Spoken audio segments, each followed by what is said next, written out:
सोचो, एक ऐसा शहर जहां 4500 साल पहले भी घरों में बाथरूम था, जहां सड़कें ऐसी सीधी थीं जैसे आज के मॉडर्न सिटी की प्लानिंग, और जहां गंदे पानी के लिए अंडरग्राउंड ड्रेनेज सिस्टम था।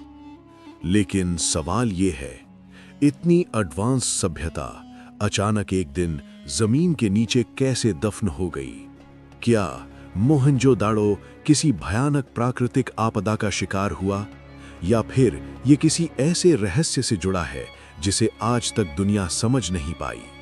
आज के इस वीडियो में हम जानेंगे मोहनजोदाड़ो का वो सच जो टेक्स्ट बुक्स में कभी नहीं पढ़ाया गया।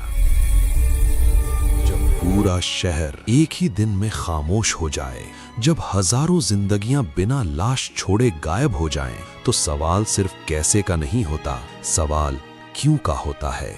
और यही सवाल मोहनजोदाड़ो को इतिहास का सबसे डरावना रहस्य बनाता है। 4500 साल पुरानी नींद से जागा एक शहर। साल 1922, सिंध की तपती जमीन, धूप से झुलसा हुआ एक इलाका।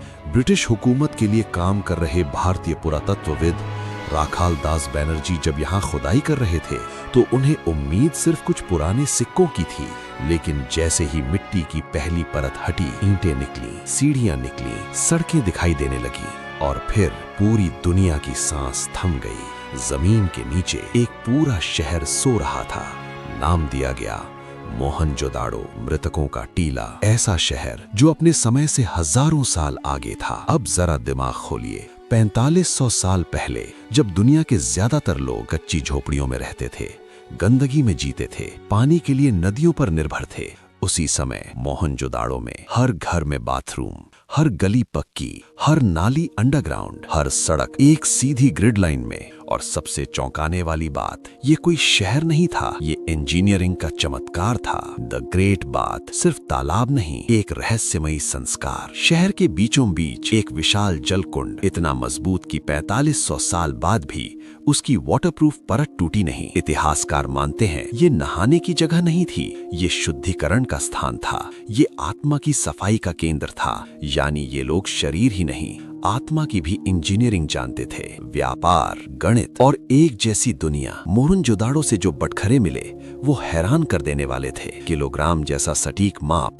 पूरे शहर में एक ही सिस्टम। इसका मतलब व्यापार स्थानीय नहीं था, ये अंतर्राष्ट्रीय स्तर का था। ये लोग समुद्र के रास्ते 2000 किलोमीटर दूर तक सौदा करते थे। यानी मोहनजोदाड़ो सिर्फ शहर नहीं, एक ग्लोबल सिविलाइजेशन थी। रहस्यमयी मोहरें जो आज भी कुछ छुपा रही हैं। हजारों मोहरें, बैल, हाथी और एक ऐसा आदमी जो बिल्कुल योग मुद्रा में बैठा है। लेकिन जो सबसे डरावना है, उन पर लिखी भाषा। आज तक दुनिया का कोई वैज्ञानिक उसे पूरी तरह पढ़ नहीं पाया।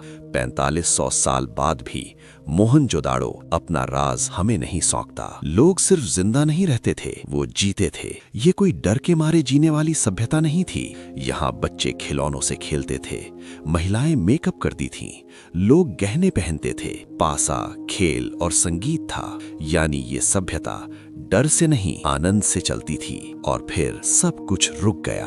अब कहानी का सबसे खौफनाक मोड़ आता है।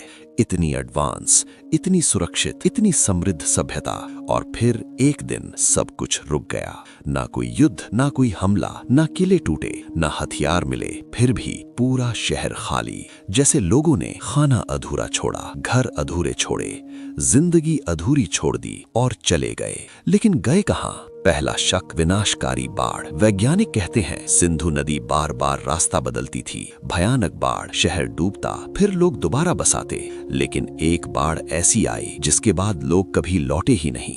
दूसरा शक, भूकंप, जिसने पानी ही छीन लिया। भूकंप, जमीन फटी, कुएं सूख गए। जहां पानी खत्म, वहां सभ्यता खत्म। शायद मोहनजोदाड़ो प्यास से मरा। मोहनजोदाड़ो एक चेतावनी, एक श्राप, एक आईना। मोहनजोदाड़ो हमें सिर्फ इतिहास नहीं दिखाता, वो हमें भविष्य दिखाता है। वो कहता है, अगर तुम प्रकृति से टकराओगे तो तुम भी मिटोगे। नेक्स्ट वीडियो कौन से टॉपिक पर चाहिए, कमेंट में जरूर बताना। अगर आपको मेरा वीडियो अच्छा लगा हो तो लाइक, सब्सक्राइब और शेयर जरूर करना।